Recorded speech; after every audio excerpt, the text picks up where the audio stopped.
Kemudian sampailah orang Israel, yakni segenap umat itu, ke padang gurun Zin dalam bulan pertama.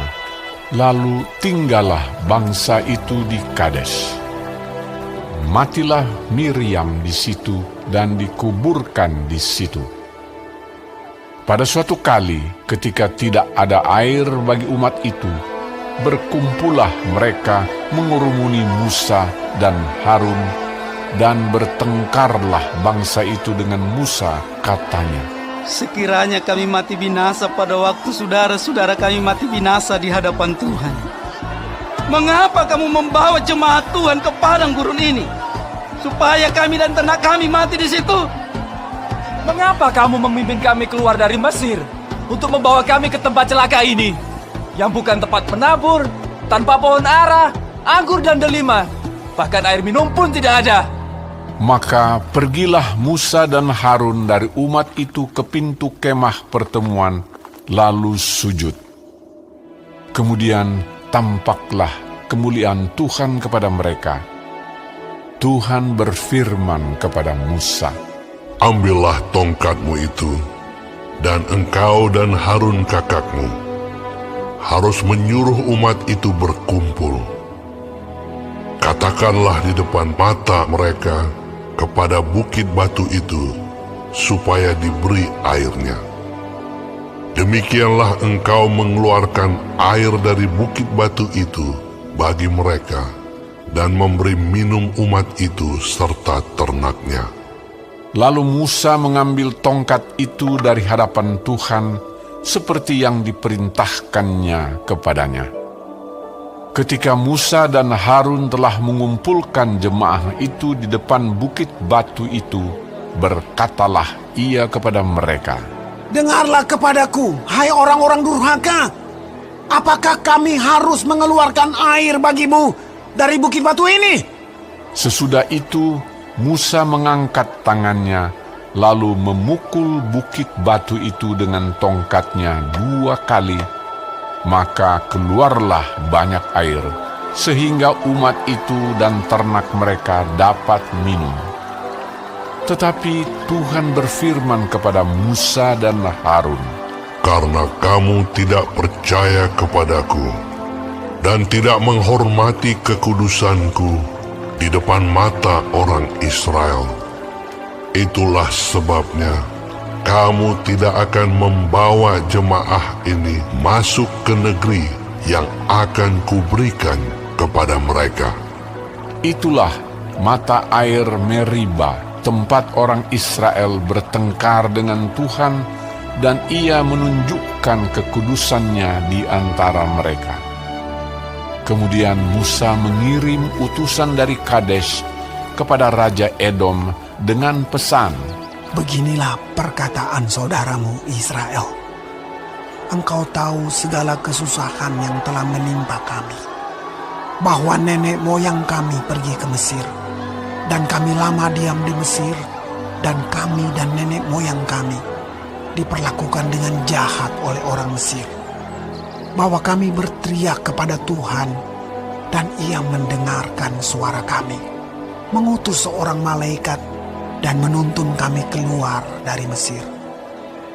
Sekarang ini kami ada di Kades, sebuah kota di tepi perbatasanmu. Izinkanlah kiranya kami melalui negerimu. Kami tidak akan berjalan melalui ladang-ladang dan kebun-kebun anggurmu, dan kami tidak akan minum air sumurmu. Jalan besar saja akan kami jalani, dengan tidak menyimpang ke kanan atau ke kiri, sampai kami melalui batas daerahmu." Tetapi orang Edom berkata kepada mereka, Tidak boleh kamu melalui daerah kami. Nanti kami keluar menjumpai kamu dengan pedang.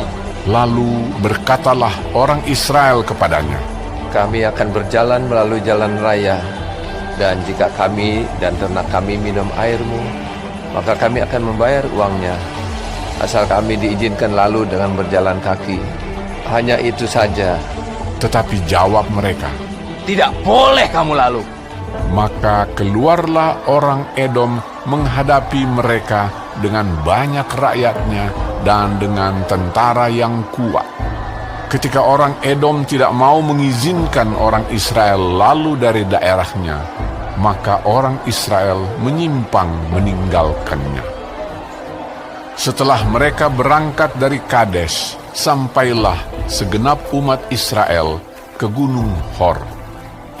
Lalu berkatalah Tuhan kepada Musa dan Harun dekat Gunung Hor di perbatasan tanah Edom.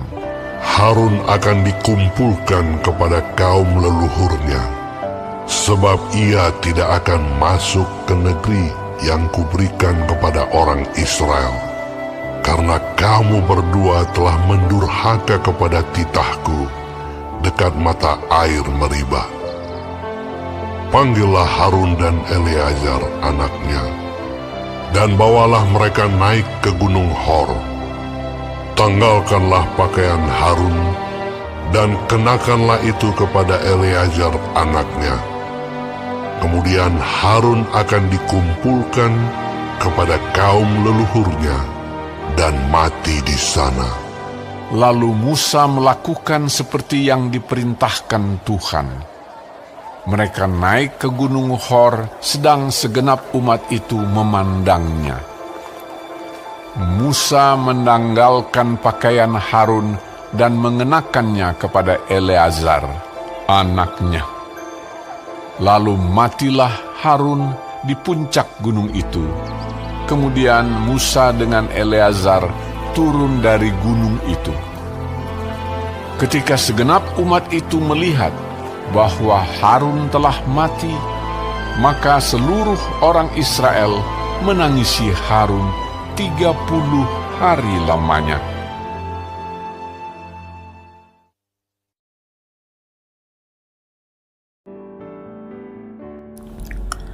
Shalom saudara-saudaraku yang kekasih di dalam Tuhan Yesus Kristus. Puji Tuhan, haleluya, kalau kita masih diberi kesempatan hidup hari ini dan mempelajari firman Tuhan, panduan kehidupan dari kitab Bilangan 20. Tuhan Yesus memberkati.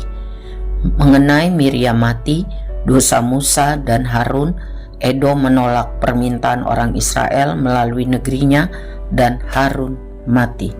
Saudara yang kekasih di dalam Tuhan Yesus Kristus, peristiwa-peristiwa ini terjadi ketika Israel sedang berada di dalam pergumulan perjalanan hidup di padang gurun. Kakak Musa, Miriam, meninggal. Lalu Musa dan Harun bertengkar dengan Israel.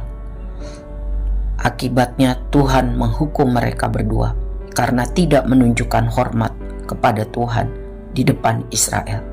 Sebab Musa jengkel, Harun kehilangan kuat untuk mengendalikan emosi.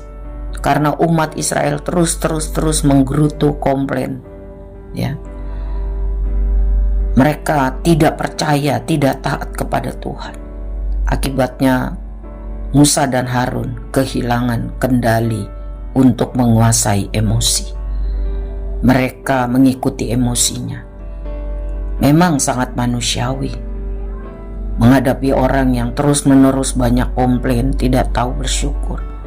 Tetapi kita tahu seorang pemimpin yang dipilih Tuhan dituntut lebih berat, dituntut lebih banyak untuk sabar menghadapi segala sesuatu yang Tuhan izinkan.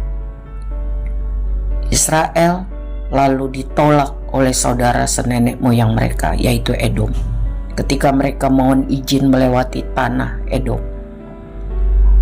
Edom dan Israel kerap bermusuhan, tetapi Israel harus belajar sabar mengikuti pimpinan Tuhan.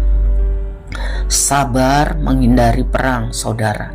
Sabar membuat kita lebih bijaksana. Sabar akan membuat kita bisa mengendalikan emosi. Sabar akan melihat tuntunan Tuhan langkah demi langkah. Memang tidak cepat. Kita perlu sabar. Lalu selanjutnya Israel menangisi kematian Harun, imam besar mereka. Tidak tercatat waktu Miriam meninggal mereka menangis dan menduka mendalam. Kemungkinan karena Harun adalah imam besar mereka. dan mengingatkan mereka, imam besar mereka pun dihukum Tuhan tidak boleh masuk ke tanah perjanjian karena dianggap Tuhan tidak layak. Dan sesudah Harun meninggal, kepemimpinan sebagai imam besar dialihkan kepada Eleazar anaknya. Saudara yang kekasih, dari pengalaman bilangan 20 ini kita lihat bahwa hidup itu berganti-ganti, suka, duka, sehat, kurang sehat, ada masalah, tidak ada masalah, kadang lancar, kadang banyak sekali hambatan dan kesulitan. Berubah-ubah. Mari kita belajar dari pengalaman Israel. 1. Tetap percaya dan sungguh percaya kepada kasih dan kuasa Tuhan. 2. Tidak menggerutu, tidak ngomel, tidak marah, tetapi semakin sungguh-sungguh berdoa, karena hanya Tuhan yang sanggup membuat mujizat.